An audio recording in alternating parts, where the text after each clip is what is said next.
Good morning, everybody. Orange J here with another War of the Visions video, and tomorrow we obviously have a brand new winter unit in Ravies and a brand new winter vision card coming out. What are those like exactly? Well, we'll have to wait and find out tomorrow because we're getting that unit at the same time JP is. So we'll do a little unit kit reveal whenever that information comes out. We'll break it down a little bit more. But for today, what we have is a nice batch of upgrades to our old winter units. Some old Warrior of the Crystal units are picking up a limit break. Wow, that word was running away from me. A limit break upgrade, and we're getting some +6 gear. A couple things to note before we go in. We're going to look at all of these Transcendence upgrades. All of these already exist in JP, so we can preview what they're going to be like for global by just looking at the JP side of things. This Master Ability 2 for Winter Ravies could be good, could be bad. Nobody knows because she doesn't have it in any version of the game yet. So we'll be seeing that for the first time. And then we'll also look at these limit break upgrades for Jumi, Seiya, and Bellis. But these winter units getting their limit break upgrades, again, that's going to be new for all of us, so we'll have to wait and see how good those are. There's +6 equipment that we'll briefly look at with the Whale Whisker, Glacial Sword, and Sacred Dark Blade. These are really good pieces of gear, especially at +6. So let's jump over to WoTV Calc, and let's start with the Warrior of the Crystal units. I'm going to go ahead and zoom that in one more time. Let's start with Jumi. Now, Jumi's limit break has kind of been interesting because she's a tank, and her LB previously gave her slash attack, had a big modifier of 200, hit in a triangle shaped AoE, and it was neat, but you'd really rather have your Jumi doing tank things and, you know, air incisering people and stuff like that, not using her limit break. Now this does a lot of work. It now breaks barriers, which it didn't do before. It still gives her the buff with the same damage modifier on it. The AP cost goes down from 43 to 33, which is a nice thing to have.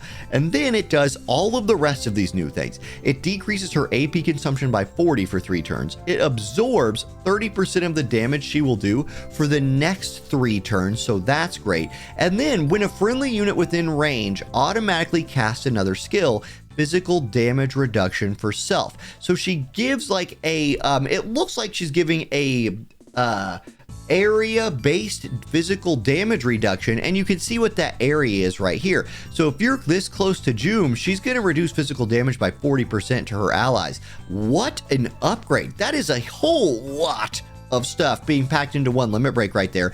Jumi, a fan favorite in the global community, the winner of our fan favorite poll for the last time, gets a big bump right here. This limit break is now very usable in her kit, so I like that one a lot. Seiya is a unit that I've used a lot on my account in fire teams, and I've always had really great luck with her. Her limit break is getting a really big upgrade as well. So if we scroll down, this limit break was already pretty useful because it had that fire resistance debuff. It was good for PvE, it was good for PvP, it had decent range, right? Like range 4 with that cross-shaped AoE, and it did 200% modifier damage. It gets a big buff. So the range is, first of all, increased to 5. So 1, 2, 3, 4, 5. It's still that cross-shaped AoE, but a lot more, you know, spaces you can target now. It still drops the fire resist. It now dispels all buffs, dispels all haste, dispels physical damage buffs, magic damage buffs. It just dispels the target, which is wonderful. Then it looks for a moment like the damage got nerfed. It goes from 200% to 175, but that's not the case. Here's how it works. You increase that modifier by up to 75% for 3 or more enemies being hit by the AoE. That's 25% per enemy, which means you're always going to be hitting at least one thing, which that first 25% puts it back up to this initial 200 value. But if you're hitting 2 targets, it'll hit for 225%. If you're hitting 3 targets or more, it'll hit for 250%. So it's a buff. It's at minimum same damage, at maximum 50% more damage, or a 50% more modifier of damage. It's not actually 50% more damage. Y'all know what I mean. So, and then it also gives her AP auto restore for 3 turns. Again, another Warrior of the Crystal unit receiving an insane buff to their limit break. I have liked Seiya already. I think she's still really good. And then Bellis, the most popular Warrior of the Crystal unit that we've probably ever had in global, his limit break also gets an upgrade, and it kind of continues to lean into his ability as like a damage dealer and giving him some survivability. So first of all, it will knock AoE resist down by 18 or 38, but just for this cast. It is not a 38 AoE resist debuff for like 3 turns, which would be insane. And then dispels all debuffs for himself, does 200% modifier damage, still 100% hit, and then reduces the damage taken on him by 50% for 3 times. He already got a shield from this before, but the old shield was a physical damage 50% shield. This is now a generic damage 50% shield. Big upgrade. So all 3 of the Warrior of the Crystal units limit break upgrades are so dang good that it kind of like elevates them a little bit. So if you use those guys, make sure you have your burst cores ready and upgrade those limit breaks. Now let's jump in to the winter unit upgrades. So winter Ravies, she's going to be getting a master ability too. We don't see that here yet because JP will get it as well sometime. We're getting this dream ability upgrade for her though, because if you look at the global side, this is what all of these winter units look like on global before this upcoming patch. They just had a master ability, and hers, even though I think winter Ravies was a really good 70 cost ice unit, her master ability was essentially accuracy 15. That was it. So good into like evade teams, but there's nothing else going on there. That's a weak master ability. She's getting another master ability, and she's picking up this dream enhancement. Let me go ahead and refresh the page so I can translate it. That's something that's always weird about Chrome. So her dream ability is 20 more defense. Okay, single target resist 15%. Both of those are nice upgrades. And then her vertical cut skill is getting upgraded. So let's go look at vertical cut. Like a lot of transcendences, it upgrades her job level 25 move. It already dispelled ignore fatal damage, so turns courage off. The damage modifier stays the same at 200%. It still decreases AP, but now also restores her AP a little bit. It's not a huge buff, but keep in mind that's a little bit more AP for her. It's a little bit more defense and 15 more single target resist. And then there's going to be something else there. A master ability 2 is going to squeak in there, and it could be big. So we'll see exactly how good she is starting tomorrow. I like this unit a lot in ice cost limited teams. You just don't see a lot of ice cost limited teams, honestly. Okay.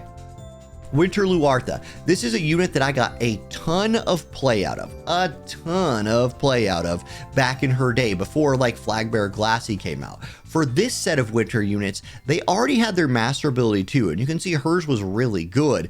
Now what we're getting is this dream enhancement again, and this is the way I just showed her off. That's going to be the rest of them play out, right? You're getting this transcendence on top of a master ability too. So these units are modernized at this point. They're as modernized as you're going to get without having their limit break upgraded, I guess, but that'll also happen this buff. Her dream enhancement is 30 accuracy. That makes sense for her. She's a high accuracy unit. She wants to hit evasion people, sure. And then upgrade to her skill, Falling Lance. So let's go look at Falling Lance.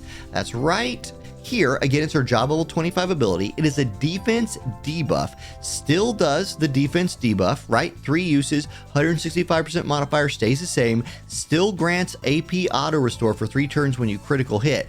Now, the change to it was this. It's no longer a line shot with the AoE. It is now a diagonal shot. It hits in all directions around her, which might not seem like a lot, but it is a really nice upgrade, especially for a lance throwing unit, who a lot of them do have those moves with this kind of a shape of attack, so that one gets upgraded. It's not a huge buff for our girl Winter Luatha, but she wasn't in the worst place ever. Really what holds her back is she's 90 cost, and for just 10 more cost, you can have Flagbearer Glassy, who outperforms her in my opinion. Still, Turk Lancer, fun job. Dragoon and Soldier are her sub jobs. That's Winter Luatha. Okay, Winter Victoria is next. Her dream upgrade is this: 15 accuracy, 20 missile attack, and an upgrade to her skill, break speed. Accuracy and missile attack are just fine, so leaning into her accuracy and damage. And then if we go look at break speed, once again, her job level 25 ability getting upgraded. What changed about this one? Well, the AP cost, the range, the uses all stayed the same. What it got was this: it now decreases CT by 15 for the target. Very, very powerful on a missile ranged unit. You have them sit back, they're dropping CT down, and a debuff from afar. I think this is a pretty nice upgrade. There could be some uses for this in PvE, but not a ton, I don't think. It's mostly a PvP upgrade. It's a good move. It's a good move. Once again, these winter unit transcendences, a lot of these units like Winter Victoria weren't in that bad of a spot anyway, so give her missile attack, give her accuracy, upgrade her skill a little bit, and then the fans of her will get to use her, and she'll also get those 20 levels, right, and all the stats that come with those. Okay, Winter Vanera, a fan favorite, a personal favorite of mine, but not some, I'll admit, not someone who was OP, not a great unit. So what's she getting with her dream upgrade? Single target resist 10 is really nice. Magic resist 10, I mean, yeah, that's okay. And then upgrade skill destruction shock. Okay, destruction shock, that's the skill right here. It's her job level 25 ability.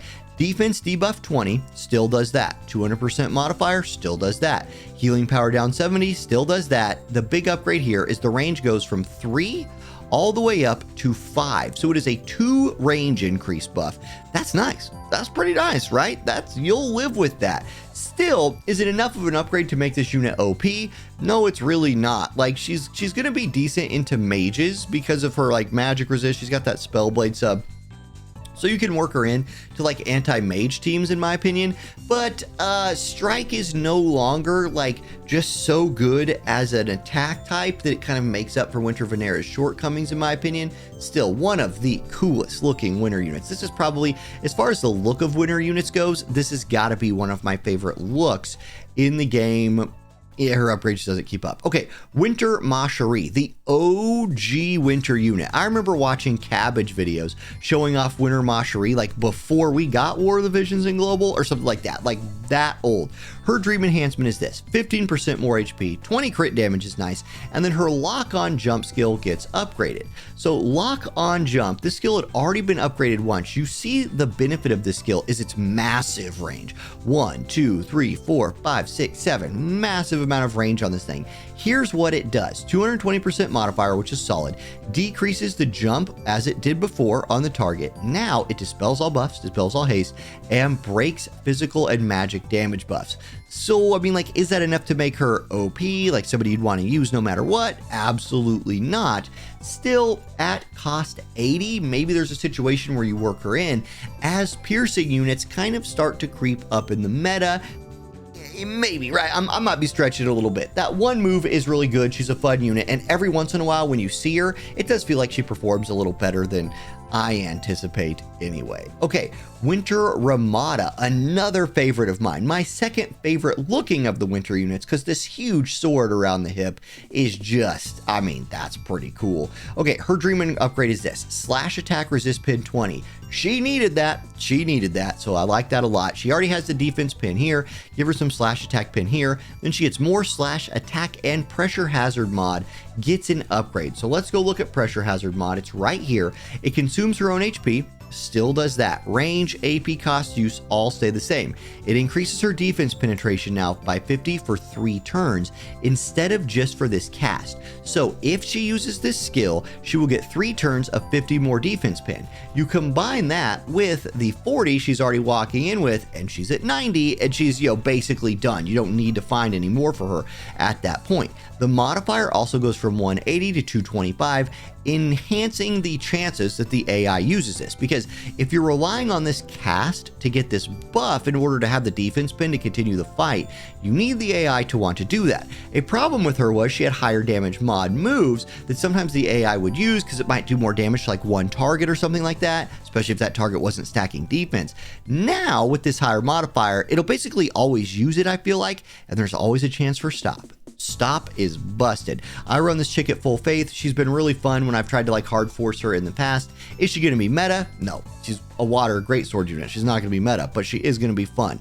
Then we do get some gear upgrades as well. The whale whiskers gets a big buff. I'm going to go ahead and refresh the page on all 3 of these pages so I can translate. I've had this open for a while, then we went and sat down and like had dinner, and it like Google Translate untranslates pages, which is really an annoying feature.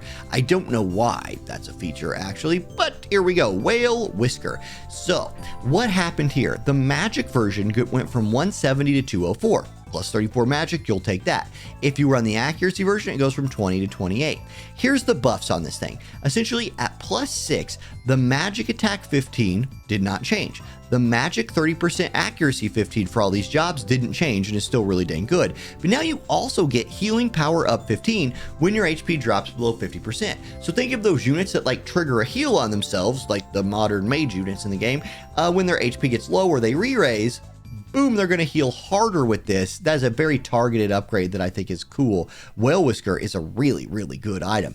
Glacial Crown, Frozen Glacier Glacial Crown. This is Winter Ravies' sword. You can see right here it has slash attack for her, strike attack for her because she doesn't have that in her kit, and accuracy for her. All great stats. Then a slash attack resistance penetration 30. Oh my, oh my. It previously had 20, now it has 30. So that's really what it got. It also got, let's not sleep on the fact, that the assault version went from 208 to 250. 42 more attack on the assault version right here, and then also, just like before, 8 more accuracy on the accuracy version if you choose to go that route. It still has 175 attack on the accuracy version, which isn't terrible, but my goodness, 250 attack, that's hard to pass up. And then the Sacred Darkblade, this is really a great buff. I don't know if there's any like Rysol players running around out there, but check this thing out. So the attack mod went from 173 to 208. Nice. Okay, I can deal with that. Then look at this. It already had slash attack resist pin 20, making it like generically really strong. But if you're one of these jobs right here, the thing to notice is the AoE resist went from 10 to 15.